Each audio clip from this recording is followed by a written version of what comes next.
Suatu hari, seorang filsuf bernama Zhuangzhou pernah bermimpi bahwa dia adalah seekor kupu-kupu.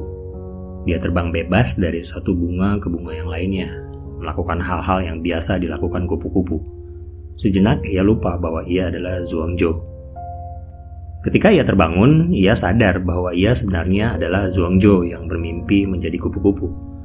Namun kemudian dia mulai bertanya-tanya, apakah dia sebenarnya Zhuangzhou yang bermimpi menjadi kupu-kupu, atau sebaliknya? Dia adalah kupu-kupu yang bermimpi menjadi Zhuangzhou. Meskipun pertanyaan tersebut terdengar nggak masuk akal, tidak ada cara yang pasti untuk menyangkalnya. Yang kita tahu adalah kita memiliki kesadaran yang mampu merasakan.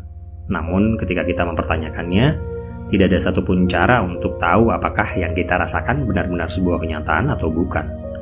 Semua indera kita sebenarnya bukanlah indera yang sesungguhnya. Mereka hanyalah reseptor yang menangkap rangsangan dari lingkungan dan mengirimkan sinyal ke otak melalui sistem syaraf, yang kemudian diproses dan diterjemahkan untuk kemudian dipersepsikan sebagai sebuah pengalaman yang kita rasakan. Mata misalnya, ia bukanlah organ yang dapat membuat kita melihat dalam arti yang sesungguhnya. Ia hanyalah sebuah reseptor yang berfungsi untuk menangkap cahaya dan mengirim informasi tersebut ke otak untuk dipersepsikan. Itulah kenapa dalam gelap kita nggak bisa melihat. Jadi kata kuncinya adalah persepsi. Masalah dengan mendefinisikan realitas adalah kita terbatas pada persepsi kita. Dunia yang kita rasakan mungkin nggak sama dengan dunia yang sebenarnya, karena kita tidak bisa melihat dunia di luar indera kita.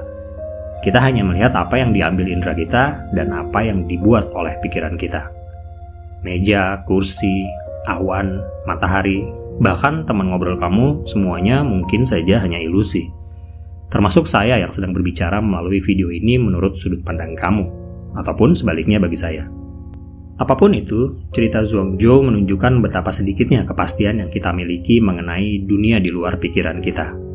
Bahkan ketika kita berusaha melihat sesuatu dari sudut pandang orang lain pun, kita hanya bisa mengasumsikan bahwa semua orang memiliki perasaan dan pengalaman yang sama seperti kita dan memiliki kesadaran seperti yang kita miliki. Padahal belum tentu. Sebab kita tidak bisa melampaui batas kesadaran kita sendiri. Kita tidak bisa masuk ke dalam pikiran orang lain dan melihat dunia dari sudut pandang mereka untuk memastikan bahwa kesadaran mereka juga benar-benar ada. Hal inilah yang kemudian menjadi dasar sebuah filosofi bernama solipsism. Solipsism menyangkal bahwa pikiran manusia memiliki alasan yang valid untuk percaya bahwa apapun di luar dirinya sendiri adalah sebuah realitas. Tentu saja dalam hukum fisika, solipsism tidak bisa diterima sebagai satu pandangan yang benar.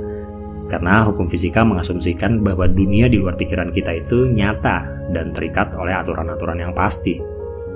Tapi tunggu dulu, bahkan hukum fisika sekalipun adalah sebuah bentuk asumsi dari pikiran kita. Artinya, jika solipsism benar, tidak ada cara untuk memastikan apakah hukum-hukum fisika itu benar-benar berlaku di dunia nyata atau hanya terasa seperti berlaku di dalam pikiran kita saja. Lalu bagaimana cara kita mendefinisikan kenyataan? This isn't real. What is real?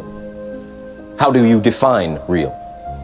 If you're talking about what you can feel, what you can smell, what you can taste and see, then real is simply electrical signals interpreted by your brain.